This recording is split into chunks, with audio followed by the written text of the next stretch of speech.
الو تفضل سيدي. الو ابراهيم سيدي. ابراهيم شلونك؟ الله يسلمك سيدي. شلون صرت؟ الله يحفظك. شلون صارت؟ خير الحمد لله سيدي. لك ابراهيم نعم سيدي. الحين اكتب يمك. اي طيب. الو الو تفضل سيدي. مرحبا ابراهيم. نعم سيدي.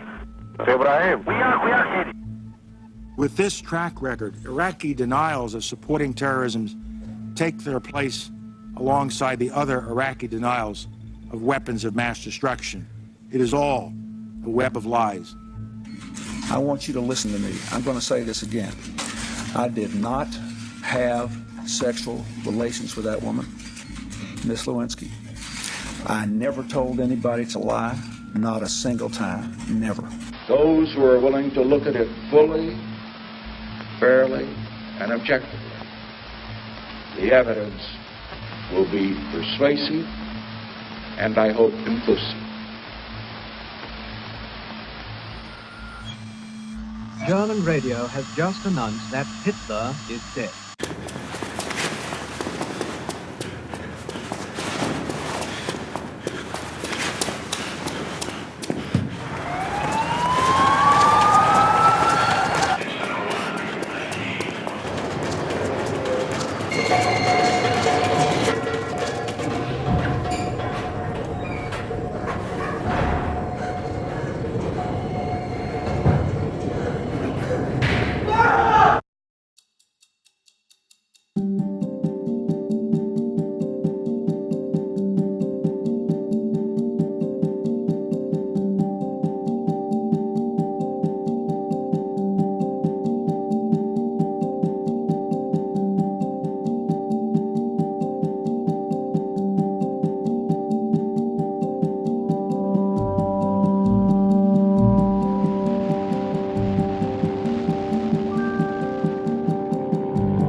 Spring 1945.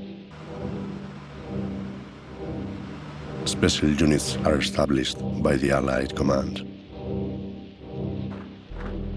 Their target is to capture high-ranked German officers, and if possible, Hitler.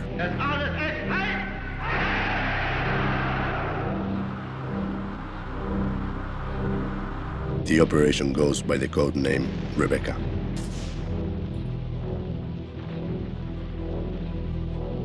Operation Rebecca captures a number of middle-aged Berliners whose appearance resembles Hitler's.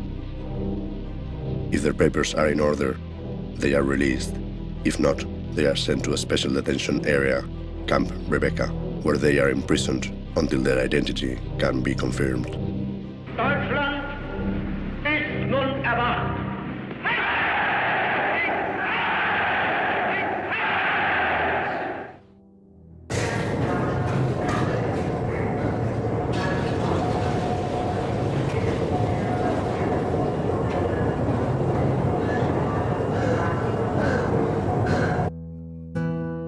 My name is Ildefonso Elizalde.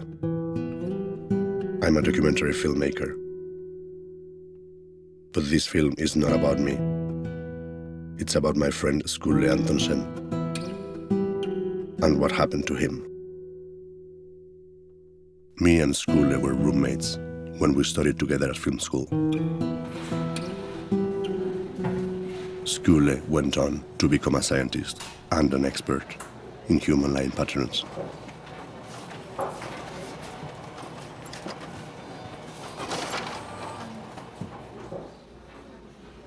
When a person is lying, he uses different facial muscles than when he's telling the truth. The brain has to fabricate reactions and answers. They don't come naturally. So we have developed software to analyze facial movements so that we can compare them to each other. It's a quite tedious job, but done correctly, it does have a very high accuracy, much higher than the traditional lie detector test. And that's my research. I did not have sexual relations with that woman. I hadn't heard anything from Skule for 2 years when he called me and asked me to help him do a documentary about what he thought could be the biggest lie in history. A few years ago, I saw a documentary on Hitler's SS soldiers. A few of them were actually inside the bunker when Hitler supposedly killed himself. But they still managed to escape, even though they were completely surrounded by Russian forces.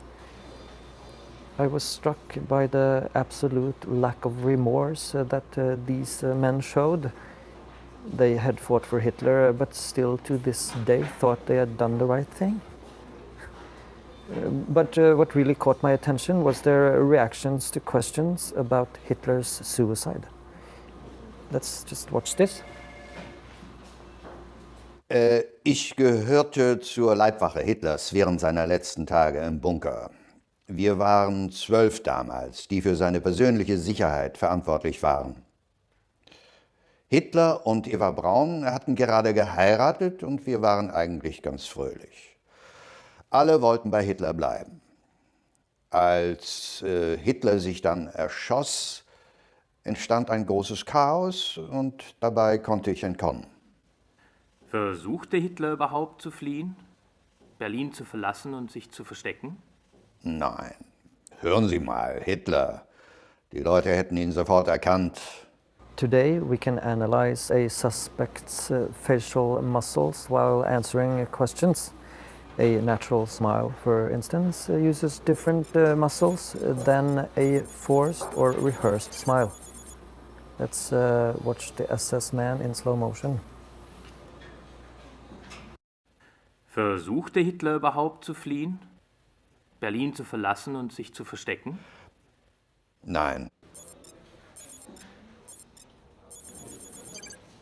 I think the world a little bit too easily accepted the suicide in the bunker theory.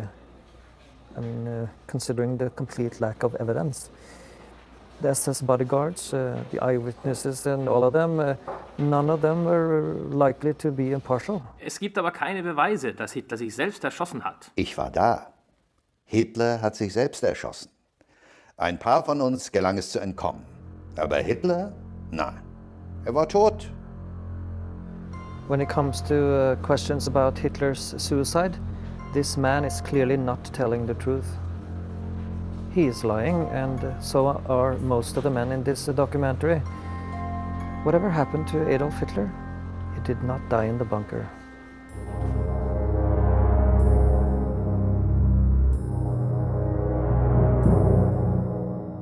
Is it possible that Hitler survived World War II and lived on under an assumed identity?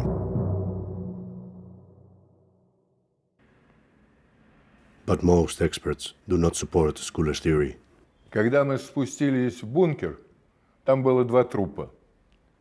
Пленные эсэсовцы подтвердили, что это были Адольф Гитлер и Ева Браун.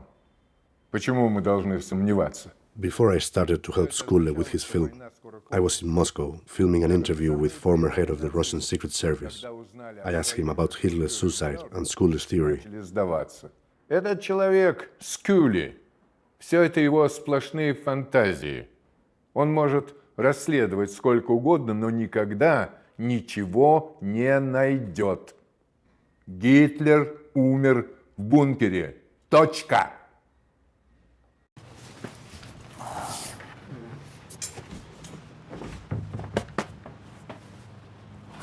In 3 hours' time, we'll be sitting on a plane to New York.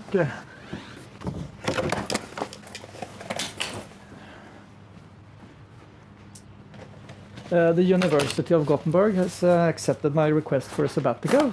I've mortgaged my house and withdrawn all my savings from the account. Why?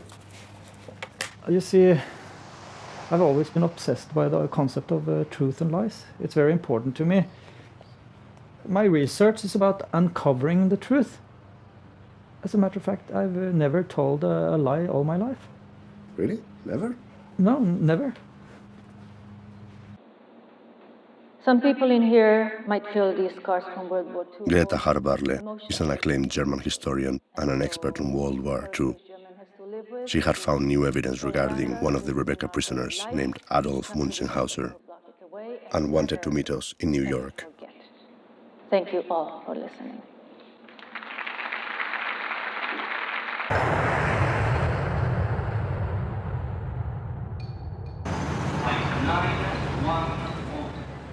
After some persuading, my good friend and colleague, sound recordist Javier Vargas, agrees to come along.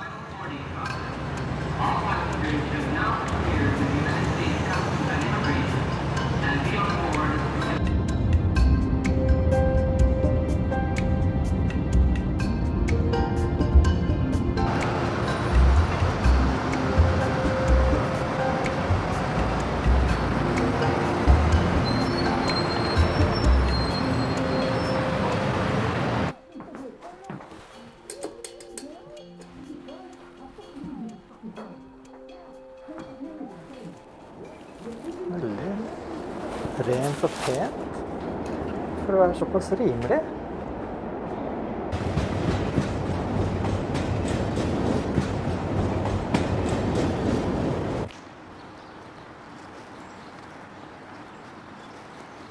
It's much colder today, don't you think?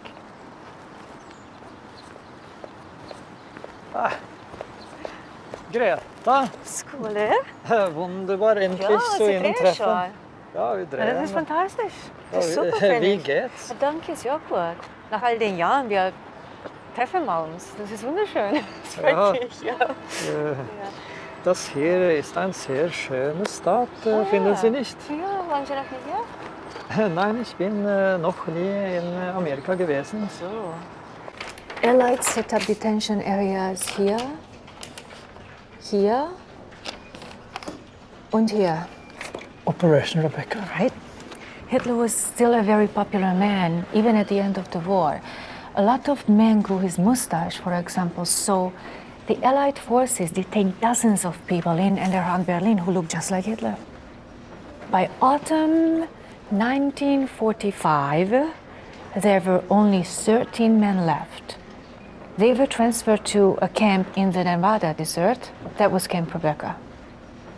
Amazing. So, here they are, our final 13. Serge Gruber, Klaus Heinke, Eugen Weber. Amazing. Yeah, they all look like Hitler, yeah? Yeah. And that must be Adolf Münchenhauser. Yeah. You know, of these 13 men in Camp Rebecca, Münchenhauser is by far the most interesting. All the other 12 men went back to Germany when they were released, but not Münchenhauser. So he stayed? He was involved in so many different things. That's what got my attention.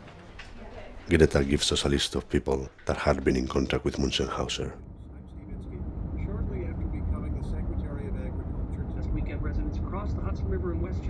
The two first names are former prison guards at Camp Rebecca.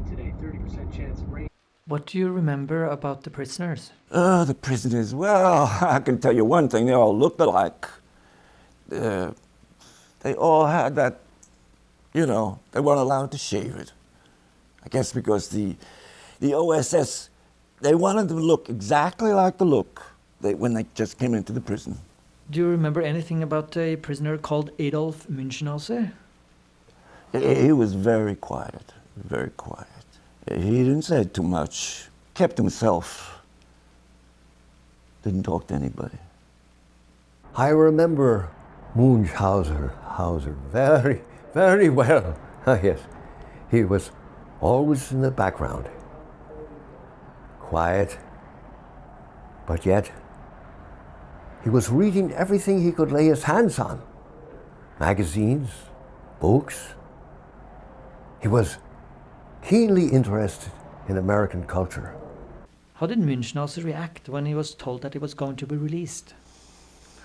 He was a different person, yeah. He was very happy, and he started opening up a lot. He went from depressed to excited. Like he had suddenly found a goal in life that he wanted to pursue.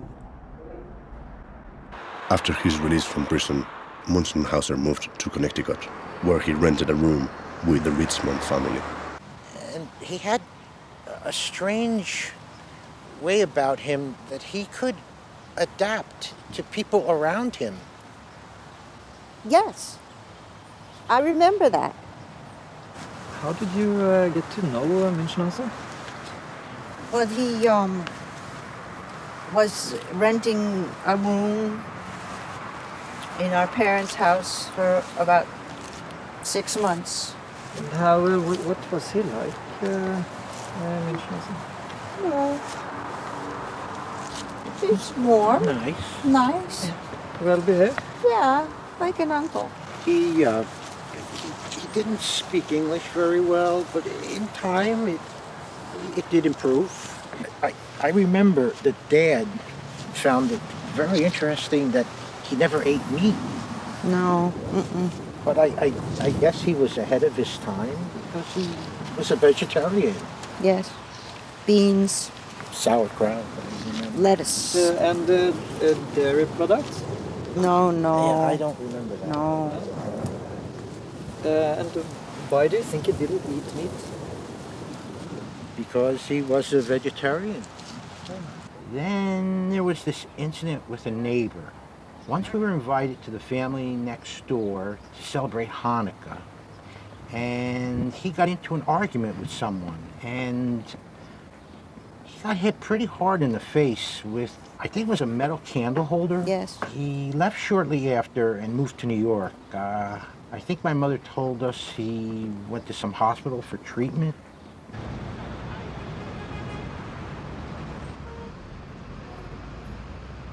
The next trace of Munchausen is at the clinic of plastic surgeon Elvira Wise. Have you been doing plastic surgery in this clinic for a long time? Yes, I took it over after my father retired. He ran the clinic. He was one of the first cosmetic surgeons in the country. But you have to remember that in those days, almost all patients were being treated for war injuries. This might have been the first case in history where someone came in to be treated because he was not pleased with his appearance. Apparently he was in some kind of accident. It doesn't say what, but from the looks of things, somebody or something hit his nose pretty hard. He really wanted to fix it, so I believe he moved to New York to be close to the clinic. To afford the operation, Munchausen took all sorts of strange jobs. Go. He was eccentric. Let's see, I remember him screaming, "Order in the dress room!" He kept everything real clean, you know, and he liked order, you know. He would have the dishes over here, he'd have the knives here, and the forks there, and the spoons, you know, everything had to be so. Yeah, the brothers liked him. He didn't have any sense of humor whatsoever. Tyrone, our dishwasher, said he looked like Hitler, as a joke, you know. He didn't like that very much, but yeah, he was a hard-working man. And then we noticed whenever he worked, our tip job, we had a job with tips, would be less. Of course, we couldn't prove anything, you know. I guess nobody's perfect. But eventually, he had to go, yes. Munzenhauser is also working as a bus chauffeur for the Ladynets, a drag show group touring small villages in the Midwest in the 50s. So, can you tell us a little bit about Munzenhauser? Oh, he was so German, but we loved it. He could get so angry with us. He ran that bus like a tank and the tour like a crusade, and we conquered everyone. Oh. Did he enjoy his time with the Ladynets? He didn't say it straight out, but I think we felt he really loved it. One night, I twisted my ankle, and someone had to stand in for me. Finally, Munzenhauser did it, but it was only that one time he was up on stage.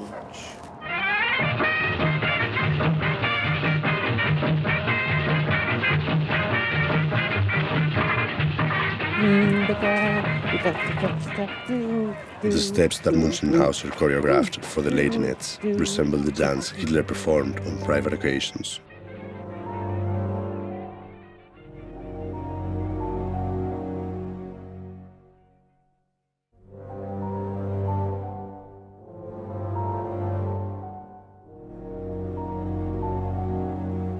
You know, it doesn't look like he paid that final bill.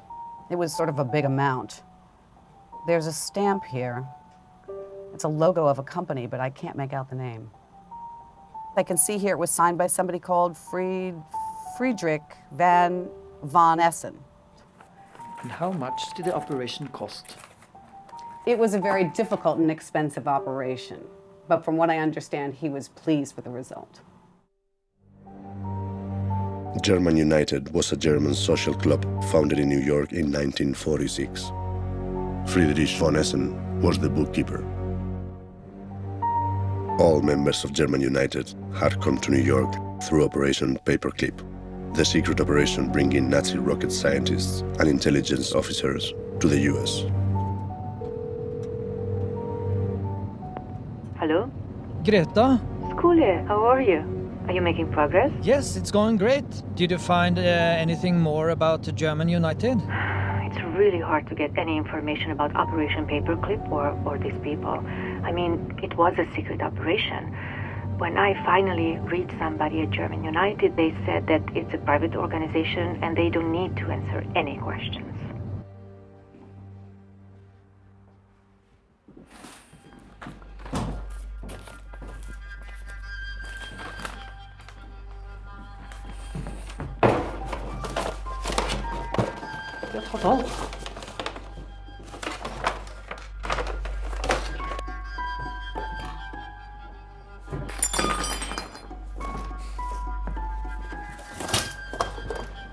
So what did they take? They took most of our equipment. Luckily, they didn't take the film. I don't think they really knew what they were looking for. It's all just a big mess. What did the insurance company say? Well, they said that the lock on the door was too weak, so I don't know. Can you rent new equipment? Well, we didn't have much money to start with. Now we have to find some more somehow.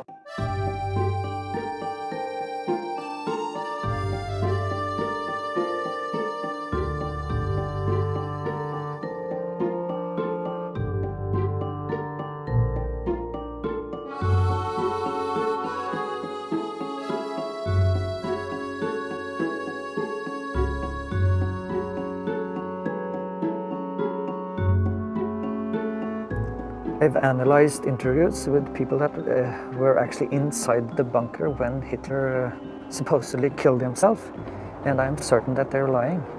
So what you're saying is... He didn't commit suicide, got shot or burnt or any of these things. I think he escaped. Okay. Well, I mean, how do you come to that conclusion? Well, you see, I work at the research unit on the Department for Criminal Psychology at the University of Gothenburg. I have helped uncover the truth in many investigations. I am an expert on that, and I actually never lie myself. So Hitler didn't die? He survived and lived somewhere else, as a matter of fact, right here in the United States. In the U.S.? That's about the craziest thing I ever heard. Well, yes, I know, but there's so many things that point to this. Okay.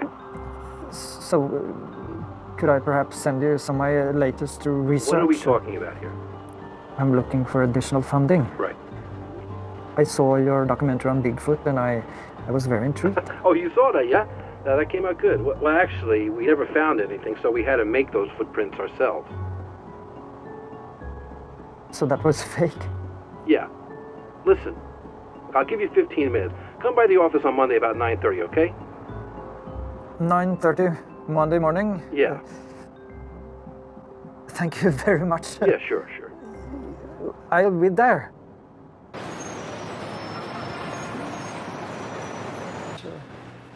Excuse me, that's doing some redecorating. Oh, it's no problemo. Do you mind if I film the meeting? No, come in. Please. Thank you. It's intriguing, it really is. But I don't know how you're going to pull it off. I mean, you're getting into some very serious territory here. You're going to anger some very influential people, very powerful people, big corporations. Well, you see, we have met and we are in contact with a lot of people that actually met Münchenhauser in real life. And they can confirm that he's Adolf Hitler? Well, not really, but it seems like they have known him more as Adolf Münchenhauser without knowing his real identity. But if we can piece together the right information... But how? Well, I am determined to find out the truth, whatever it takes. I'm going to put you in touch with one of our line producers, just to help you with the complicated scenes. But you really should think about getting a production. What do you mean, sir? To help with the reenactments of the historical material. With all due respect, Mr. Berg, we will find the truth without inventing or recreating.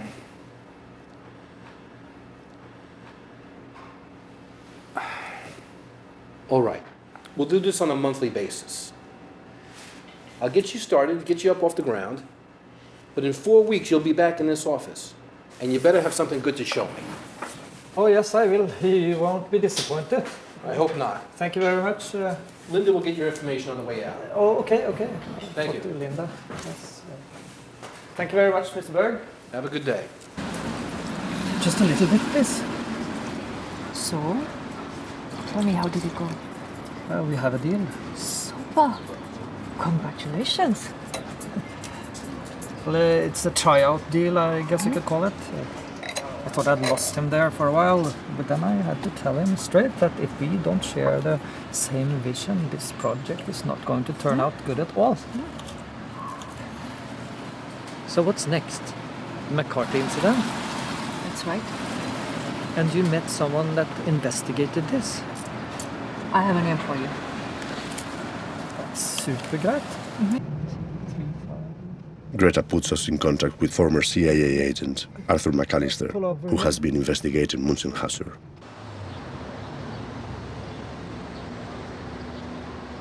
Well, at first we couldn't make this guy out.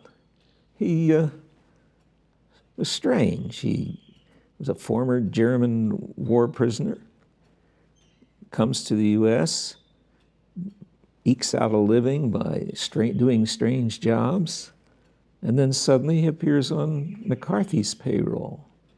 All of a sudden, he's of great interest to us. In 1954, Senator Joseph McCarthy's communist hunt is turning the American society upside down. To McCarthy, anybody can be a Soviet spy. We ask Peter Boynton, who as a young man worked for McCarthy, about Münchenhauser. Well, he would come to our meetings and seemed very interested in what we were doing. Initially, I thought he must have some political experience. He could stir up a crowd like no one I ever saw before. In talking with this Münchenhauser character, I couldn't help but notice that as much as he loved the right-wing Republicans, he hated the communists. It was almost frightening. He wouldn't let go. Mr. Münchenhauser asked Mr. McCarthy to go out and have some drinks. So they went out to a bar, and they were sitting there at the bar on the stools.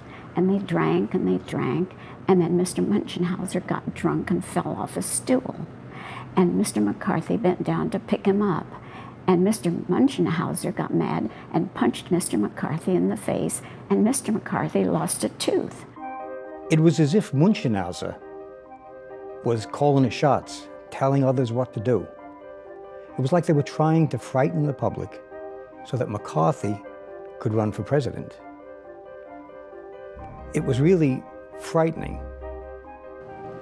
To me, there was no doubt that it was Mr. Munchenhauser who had inspired Mr. McCarthy to accuse everyone of being Soviet spies.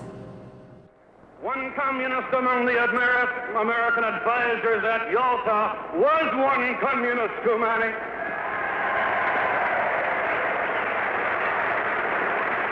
And even if there were only one communist in the State Department, even if there were only one communist in the State Department, that would still be one communist too many. So you got an official order to investigate Munchenhauser? Oh, hell no. This was classified information. In fact, everything I've been telling you was at one time classified, but that was a long time ago.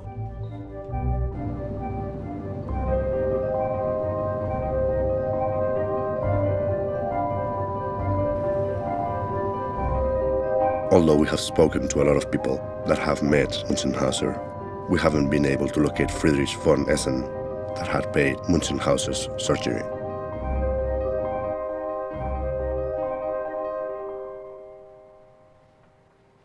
They've been standing there for 5 minutes now.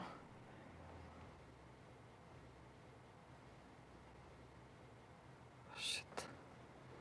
They're coming up.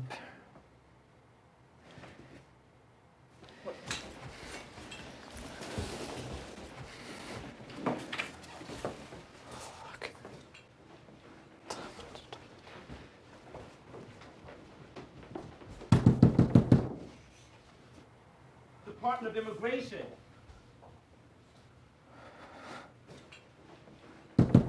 Open the door. You speak English? Yes. Are you Skule-Geir Antonsen? Yes. I'm Mr. Nichols. This is Mr. Anderson. We're from Immigration. We just have a couple of questions. It's been brought to our attention that you're working on some kind of film project in this country. Is that correct? Is that correct, sir, that you're working on some sort of a film project? Yes, sir. What kind of project would that be? What do you mean? You entered our country on a tourist visa, which means that you're not allowed to do any sort of labor while you're here. Now, if your film is a hobby project, then you're not in any trouble. But you're not allowed to make a feature film or a documentary. So, which one is it? It's a documentary. You sure it's not a hobby project? It's a documentary. Well then, you with the camera, come on out here. Come on. Come on. I want you to get this. I have to inform you that the visa that you're working with is the wrong type of visa for the work you're doing. Now, you need to report down to the U.S. Immigration Office first thing tomorrow and be out of this country within 24 hours. Is that clear? Yes, sir. Do you understand the importance of what I'm telling you? If you fail to do so, you will be arrested and prosecuted by the United States government. All your film equipment will be confiscated, you will be thrown out of this country, and you will not be allowed to come back to the U.S., ever. Is that clear? Have a nice day, sir.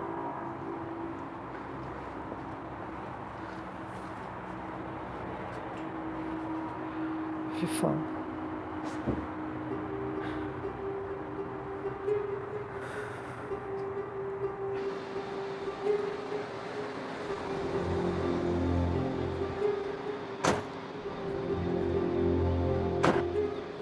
Late last afternoon, around 5 p.m. maybe, Mr. Anderson and Mr. Jacobs. Nichols. Nichols? Mr. Nichols. Really? I don't know. Very strange. Thank you. Maybe they came from another immigration office. They didn't seem like immigration agents to me. Why didn't they arrest us?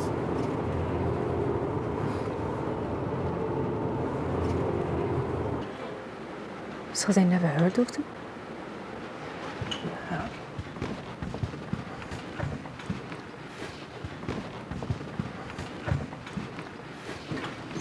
No, they never heard of them. Should I change my hotel as well? I think so. We don't really know. But you will go to LA, girl? Of course. Oh, good.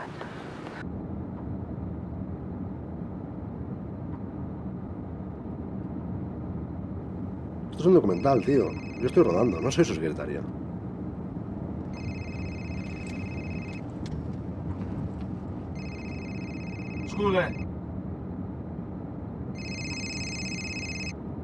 Skule? Al Berg here. Where are you now? Oh, we're on our way to LA. Well, I hope you're not flying first class at my expense. No, of course not. I hope you find something really big, because we just got sued by something called German United. German United?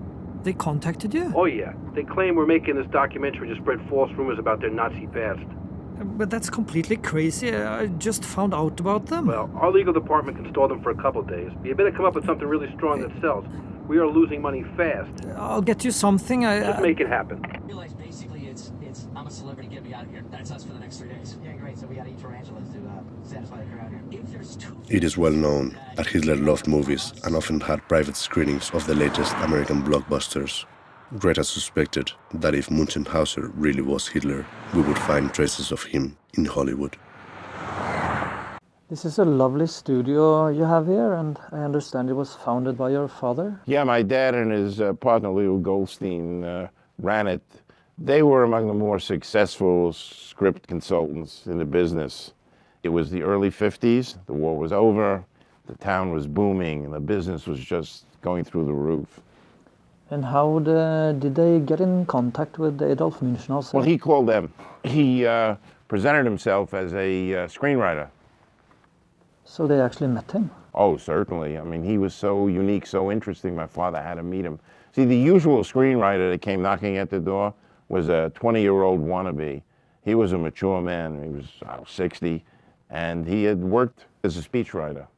So they shot a short thing of his, right, which we found. So let's take a look at it. Jack, the Munchausen reel. Could you put it on for us, please? Okay, coming right up. Okay, we're going to take a look at it now. And as far as I know, this was never shown officially. Interesting.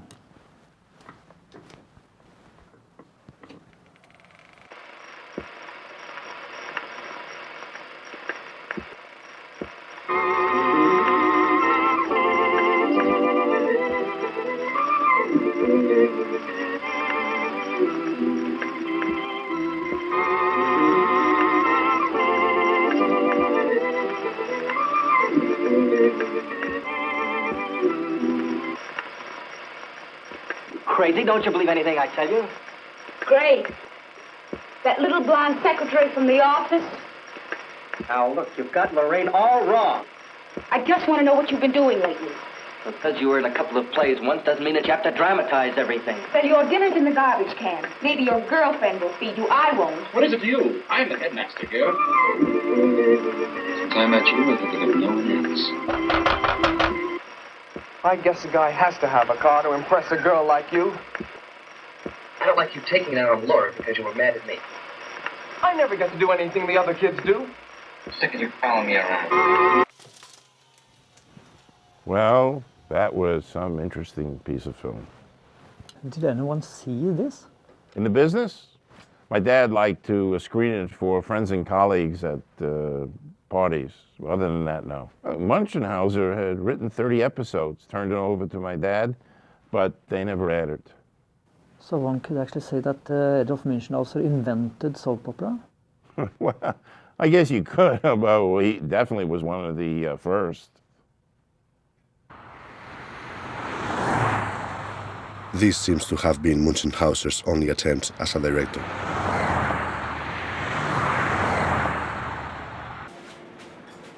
But only months later, he once again interferes with popular culture when he opens a fast food chain called McBratwurst.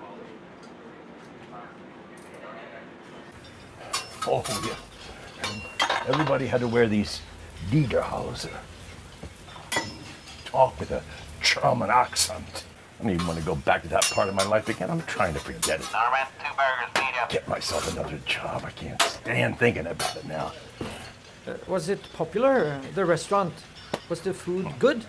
Those restaurants weren't made for people to enjoy their meals. They were designed for all customers to be fed as quickly and as effective as possible. All according to the German values and culture. Munchenhaus. There was a time when he said, I don't want anyone to say hot dog. Nein, it's not hot dog, it's Wurst. He said, line up, I want you all lined up. Line up and say, Wurst, Wurst. So we lined up, we said, Wurst, Wurst, Wurst. I don't care what you say, it's still a hot dog.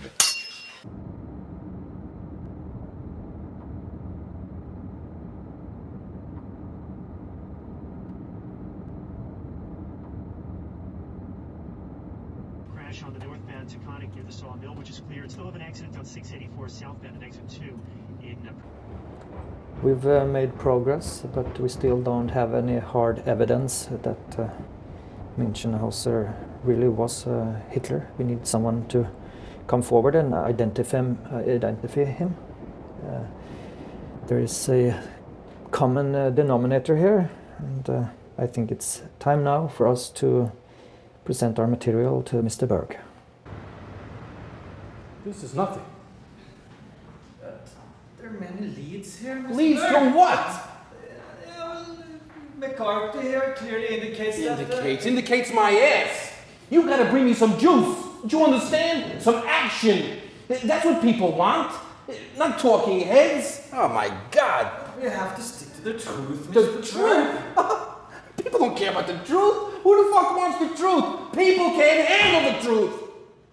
You wanna know the truth? The truth is, a guy who works all fucking day, 10 hours a day, flipping burgers.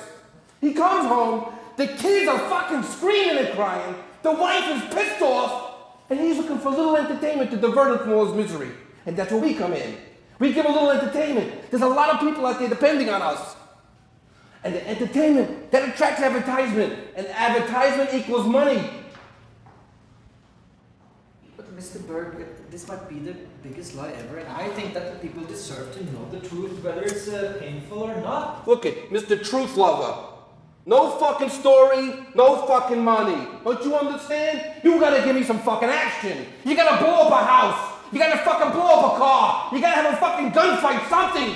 But this material clearly speaks. No, it doesn't. No one's gonna watch this crap. You have 5 days to get me something that I can sell. 5 fucking days and then I'm pulling the plug.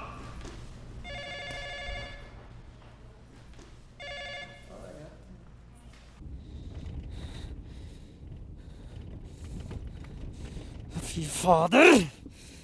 Den rødskjeggede faen!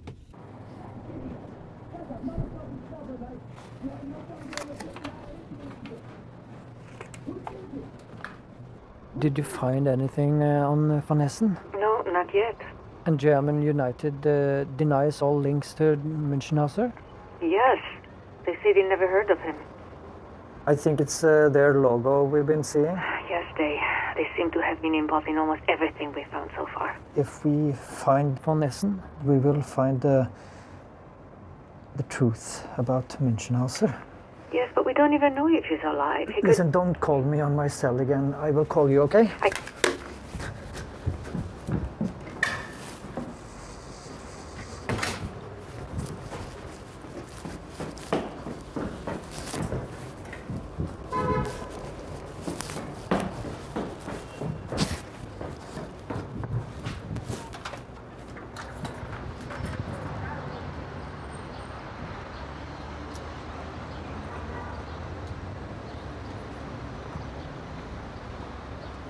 Hey,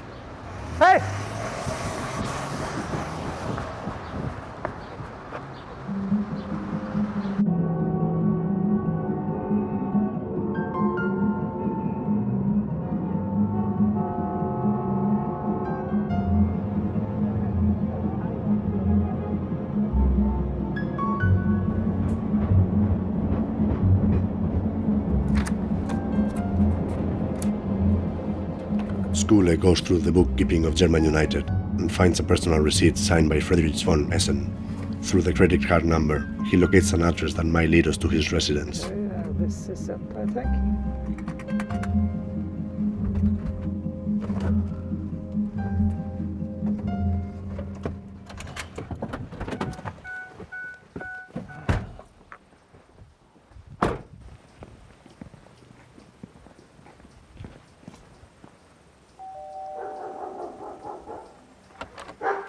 Yes? Is this Mr. von Essen's residence? Yes, can I help you? Do you mind if I speak to him for a while? No, I'm sorry, he's not in any condition. But it's very important. No, under no circumstances. You will have to But leave.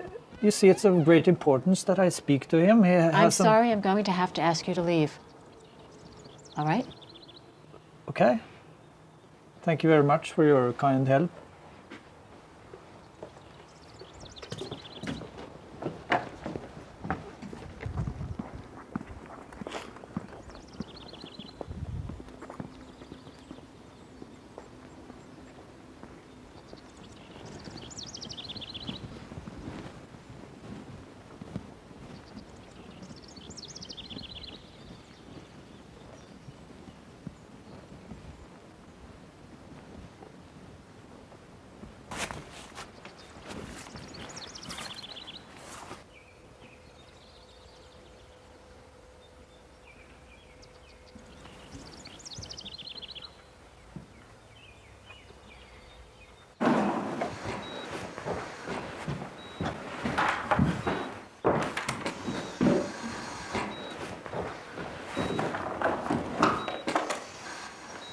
Do you think you can communicate? Skule-Geir Antonsen, the great hunter. Sorry to disturb you, Mr. von Essen. I'm so happy to see you.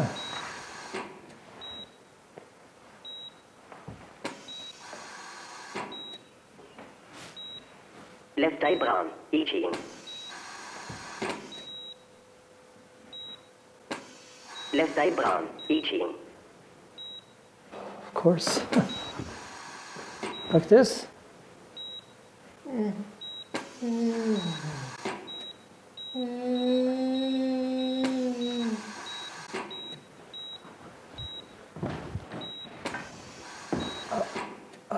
I have some questions, and I need some answers.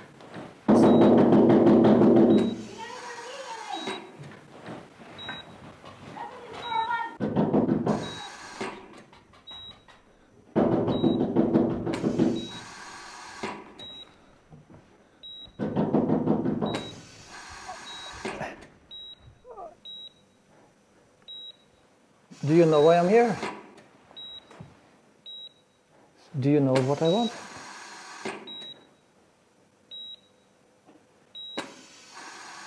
The truth. What truth?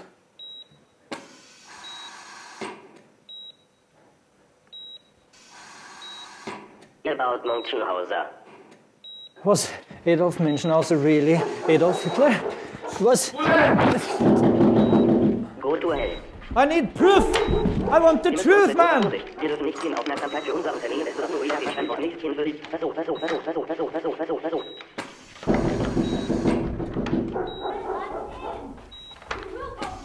Fuck you. Was he Adolf Hitler? You are Jude, yeah? Adolf Münchenhauser, was he Adolf Hitler? Feet. No air. You will die. You will die. You will die.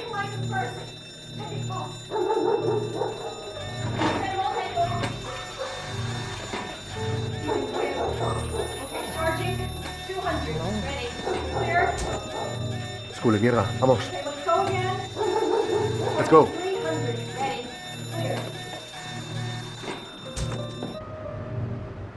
I'm illegally in this country. I'm broke, and my producer is not returning my calls. I think I killed a man. All I have so far is dead ends. Well, I worked for the CIA, and we had nothing either. In fact, there were a number of people in the agency who thought Munchausen was Adolf Hitler. But the official position is that he was not. If you have something else for me, please tell it to me now, because I'm running out of time. Munchausen wasn't of interest to us. Until 1961, he surfaced in Havana. Somebody looked in the file and recognized him. From our agents in Cuba, we understood that he was doing business there, posing as an aid worker, helping poor fishermen.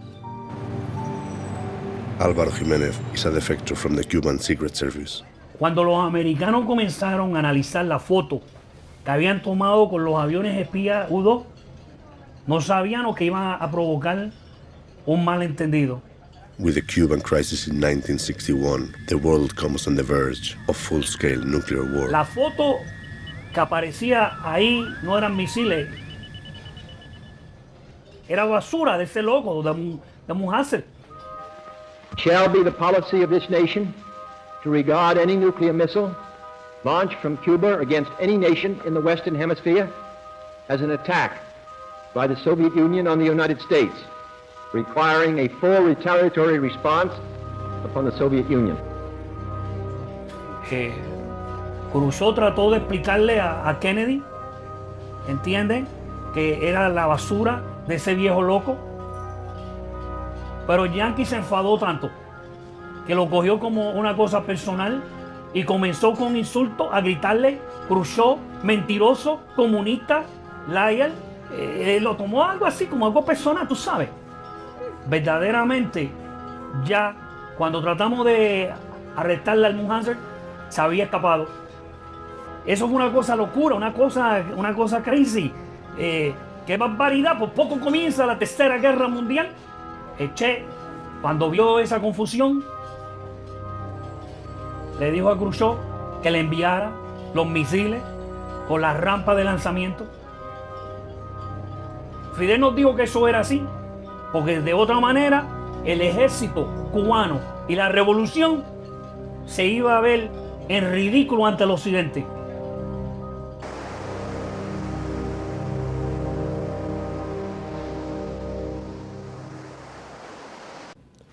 We don't know. We just don't know. Was he trying to start a new world war, or was he just selling boat stands? Over here.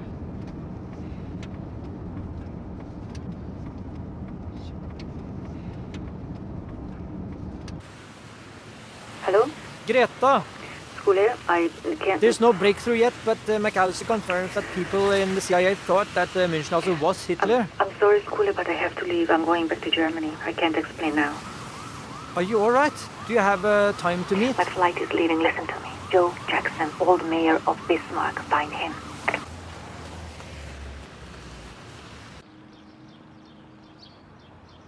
Well, the people living here are simple, hard-working Americans. We enjoy a walk in the forest or horseback riding. We weren't used to the kind of ambitions this crazy old German had. But that's probably why it was so easy for him to get everybody involved.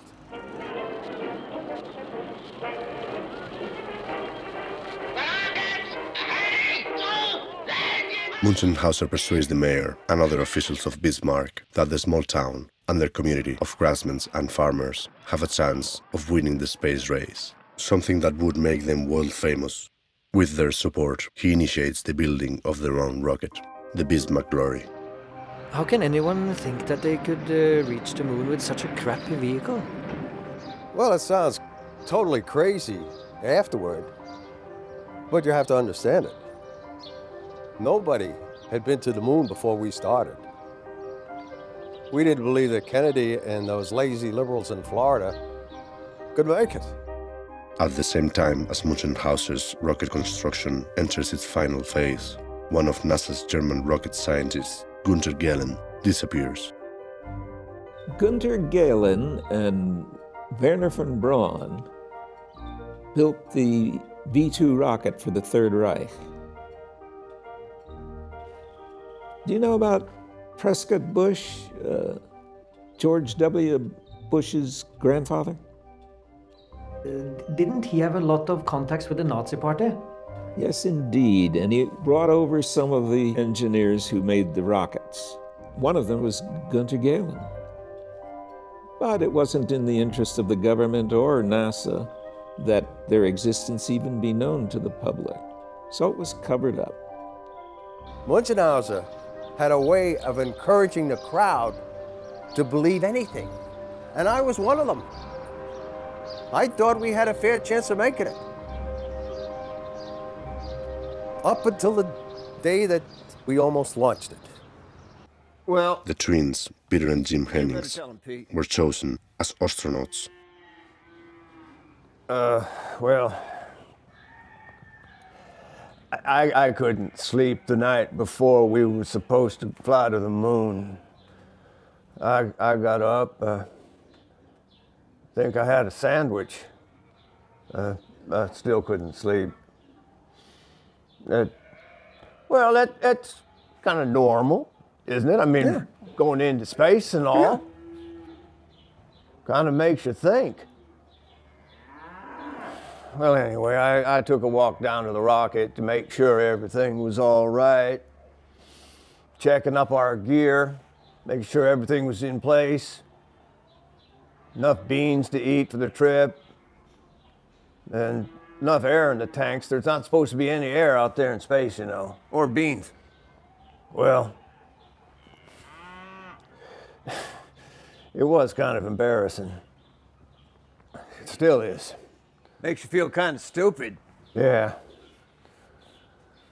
Well, when I got down to the rocket, instead of the American flag being there that we were supposed to plant in the moon, there was a Nazi flag. The launch was cancelled at the last minute. The NASA security breach made us realize that we had to pay a lot more attention to this Munchausen character.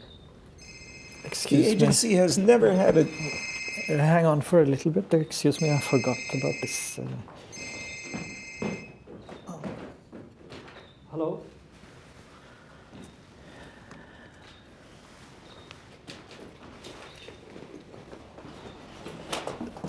So what you're trying to say is that... He can't be trusted. He's not telling you everything he knows.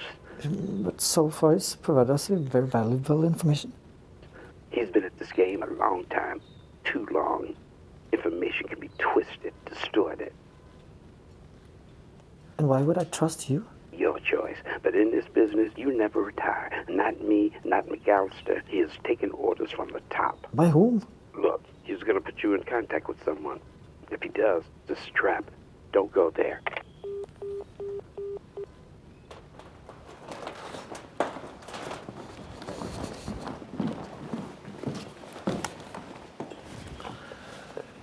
I'm sorry about that, sir. There's no problem. But you look troubled. Was an interview being canceled? Well, no. Actually, it was about... It just hit me that this shirt may not be the same shirt I wore last time. Well, it doesn't really matter. I was thinking I haven't asked you anything about your career. Oh, I've had my nose in a lot of little things. But at my level, that means generally that it's undercover. You won't be able to find much about me. I see. I was thinking earlier that I know a person, a man who might be able to help you. Do you want me to set up a meeting? No, well, I think I really think you should meet with him. Let me talk to him, and then I'll get back to you.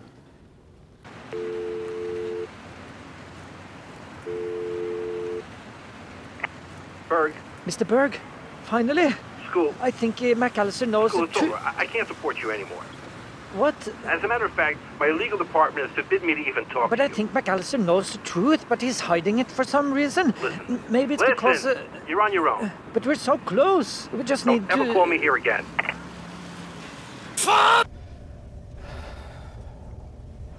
Skule decides that we should go to the meeting that McAllister has set up for us.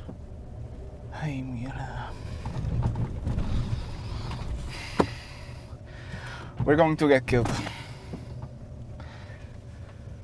Am I the only one afraid of getting killed? Hey? I have a few more beers to drink. And a few more women to conquer. Yes, it might not be important to you, but it is to me. Knock it off, Javi. Shut up. Do you trust McAllister? I don't know. Well, I sure as hell don't. Look, I'm sorry this project hasn't turned out so well. I sure wish I didn't have to do this either. You don't have to do this. Fuck this project. Someone could just come up to us and shoot us. Is that what you want? You want to get killed by Al Berg when he comes to collect his money? Dios mío, Skule. He'll make you eat your microphone and Skule, por strangle you favor. with your cable. Skule, look! Mierda. Open the window. Mr. Anderson, I think you know why we're here. I must say, a little bit disappointed in meeting you again. You're under arrest for violation of Section 58, Chapter 12 of the Homeland Security Act.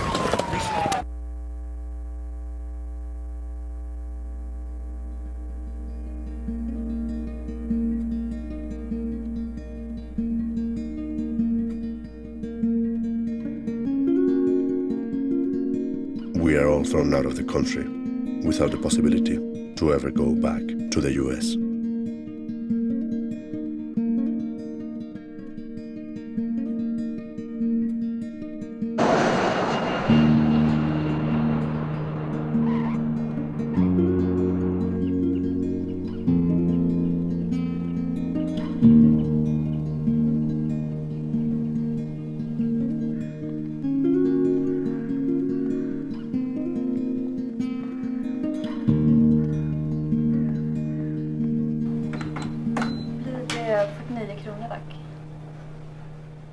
Vad kostar bollorna? Det kostar 26.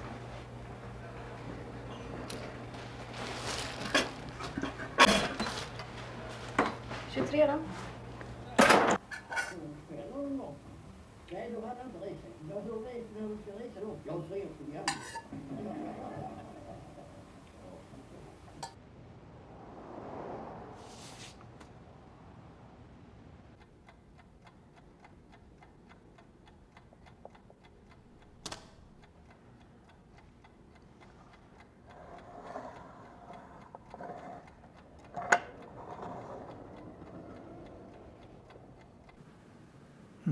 There's nothing worse than being a liar. Maybe being a Nazi. He was a Nazi liar. Doesn't get worse than that.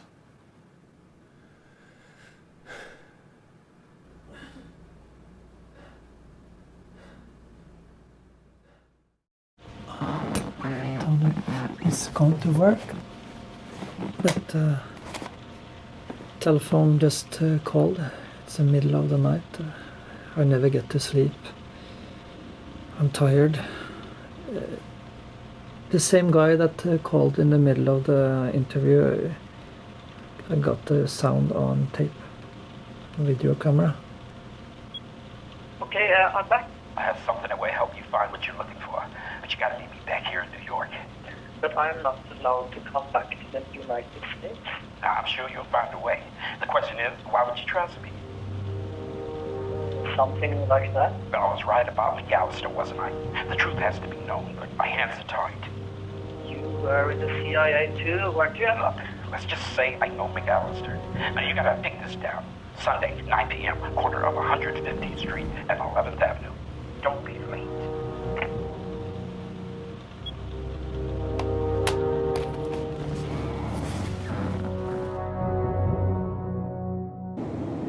Spending our last savings, we catch a flight to Toronto. Ladies and gentlemen, the captain has started his descent to Toronto. Please fasten your seatbelts and fold away your table. We cross the border from Canada using small country roads. Then we have an 8-hour drive to New York.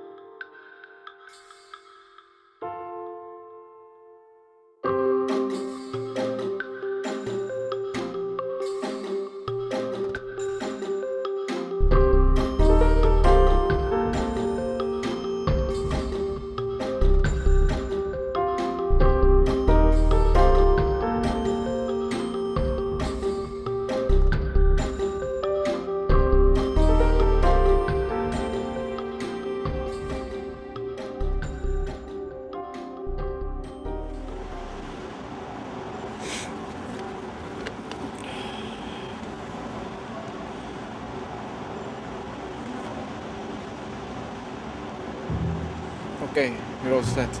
Be careful.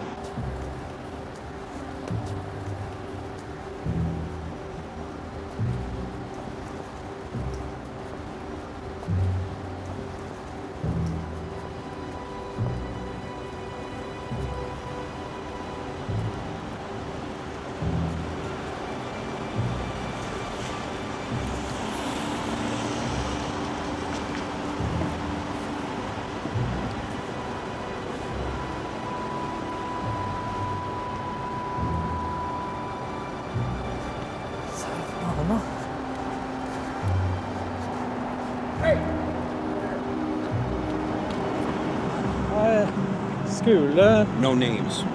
Just call me Biggie, and I'll call you Dog. I'm sorry about that. You like food, Dog? I guess so. Yeah? How you like your food? Small portions, medium, large, well-cooked, Egyptian? I don't know. I like all food, I guess. You know what I think, Dog? I think you lying. I don't think you really like food at all. No, I never lie. Yeah, that's what they told me. Something tells me they was wrong. Well, maybe I don't care so much about food, but I don't mind food. You know, I like you, Dog, but you gotta learn to think big. What do you mean? Look, when you think about evil, you have to learn to think bigger and greater evil than you ever dared. You know, evil never dies. It moves around the world like a beast, a predator. And you never know when or where it's gonna strike again. The only time to catch that beast is when it rests, when it's asleep. We all got to rest, Dog. Even Biggie's got to rest. Like I said, no names. But if he... Look, take a look at this, maybe.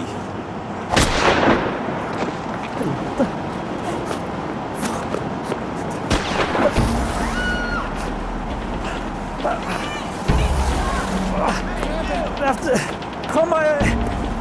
to get the fuck out of here! Come on!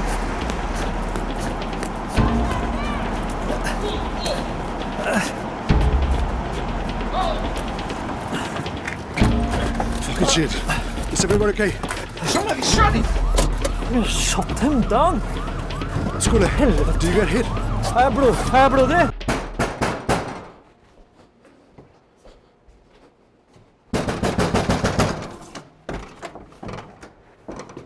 I didn't think we'd see you so soon. You set us up. Would you like something to drink?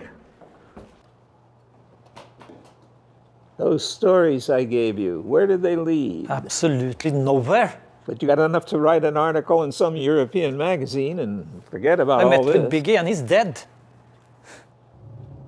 That's what I'm talking about. That's why I sent you home. Many in the CIA were certain that Munchausen was Adolf Hitler. After the rocket story, Kissinger authorized the biggest manhunt in American history. But you didn't find them. No, and there we were covering up the biggest lie of all time. What if Adolf Hitler didn't die? What if people knew we had him and then set him free? The entire CIA were looking for him and he manages to escape. In '79, the units shut down. We consider Munchausen dead. We were all told to forget this had ever happened. But the story doesn't end here. He leaves one last trace. Where? You have it on tape already. Right there.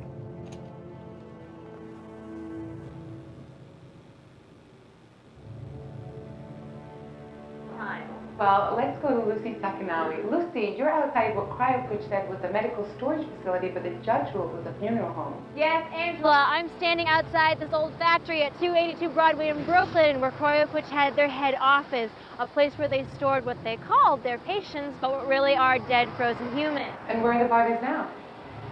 Well, I tried to ask their CEO earlier today, and Let's see what he had to say. We will fight this ruling by all means. Cryopush is not a funeral home. Cryopush is the opposite. It's a resting place for our patients until we can revive them in the near future. So where are the bodies now? In a secret location until the Supreme Court reaches its final verdict, and that it's for the safety of the patients, all for their safety. I cannot say anything more. Joining us now is our legal analyst, Mickey Sherman. Mickey, what is this all about? Well, Angela, first you have to know a little bit about cryonics. Cryonics is the low-temperature preservation of people who are basically dead. Now, the idea behind this is that somewhere in the future, near or far, there will be technology advanced to the state where they can actually revive these people and bring them back to life. So dead isn't dead anymore? Well, it's still dead, but it's kind of dead with an asterisk. It's dead in a state hoping to be revived, maybe. This company was initially started up with funding from a German company named German United back in 1964.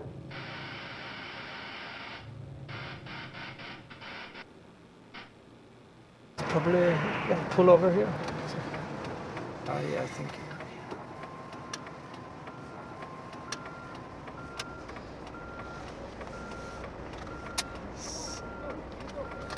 Oh, you can't park here. Come on. Oh, you can't park here. We gotta clear this area. Is this 2027? Not for long. The building's gonna be demolished in the morning, right, guys? You gotta take off, right? What? Don't you understand? It's gonna be blown up, all right? You guys gotta move. Excuse me, sir. What time is it going to be blown up? 8 a.m., all right? Come on, take off. Let's go. Park the car. We're going in. Come on, we gotta get out of here. Guys, let's go. Move it out. What?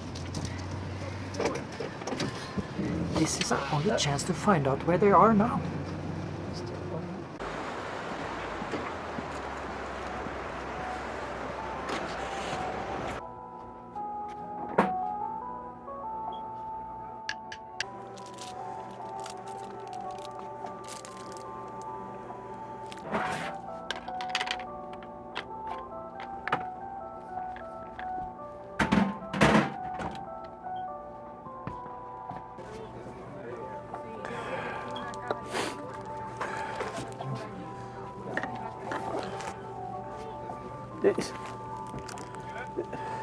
You can't buy all these things.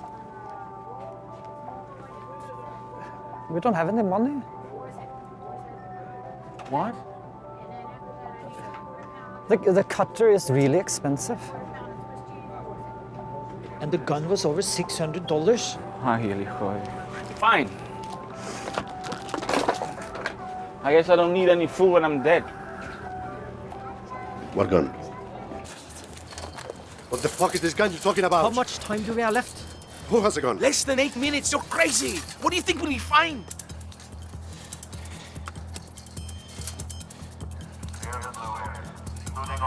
Stupid idea. I can't believe I'm doing this.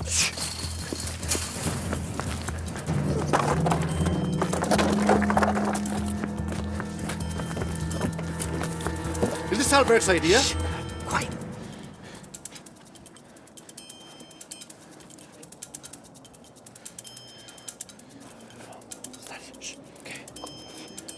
We'll be careful because of...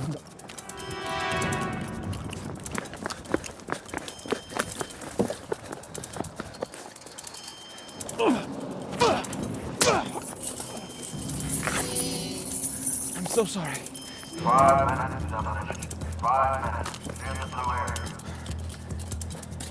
Please.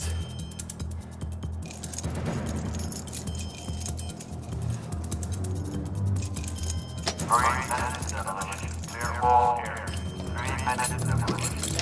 All personnel clear the right area.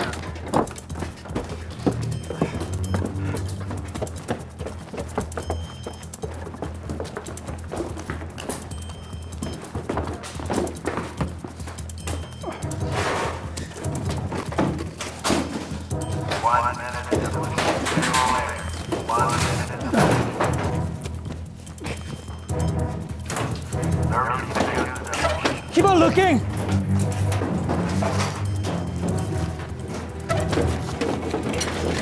Wait, I have something. 15 seconds to count. Let's go. Come on, let's go. Hurry. 9.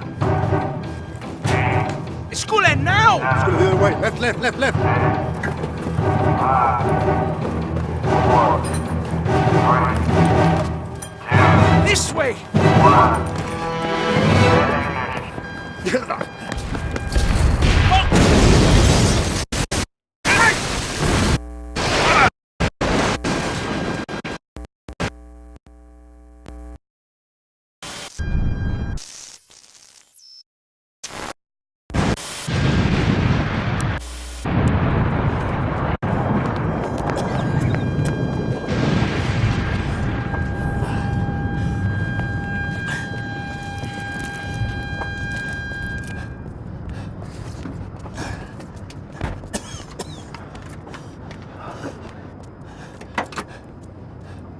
Shit. Whoa. Whoa. Whoa.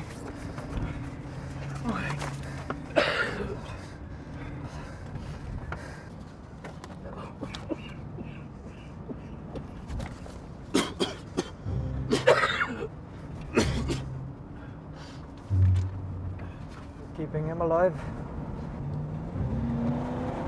You're keeping him alive.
Good morning and welcome to Cryo-Pooch. You need us and we need you. Help us to build a long tomorrow. Hello? Is this Mr. Singer for the 9 o'clock? No? Then I can't let you in. I mean, yes. I am Mr. Singer for my 9 o'clock. Good, I'll let you in. Someone will be down in a minute.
You go. I have to finish this. Security! Who's there? Whatever happens, truth must be told. Yes.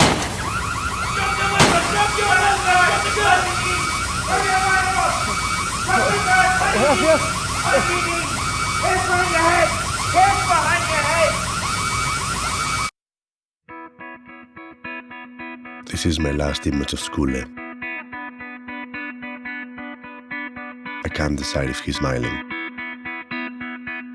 or if he looks afraid. I like to think that he's smiling.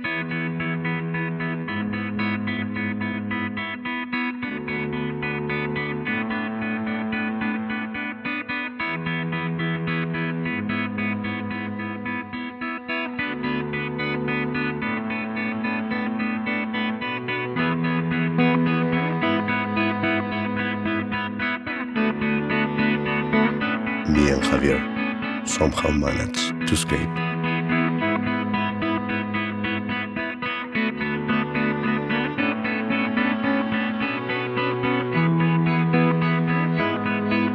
Skule is sentenced to prison for immigration violations, forced entry, involuntary manslaughter, and destruction of property.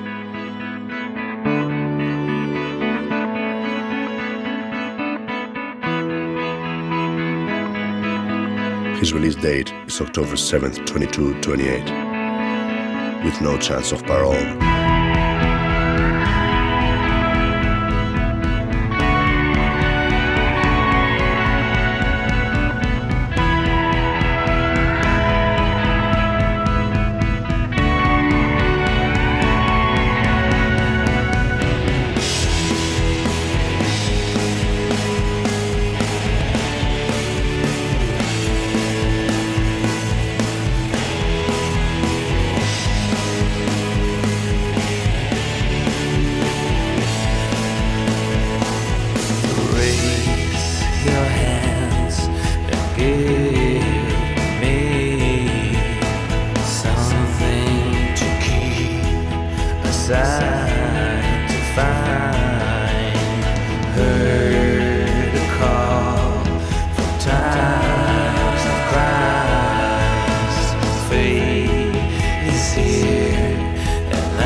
Side.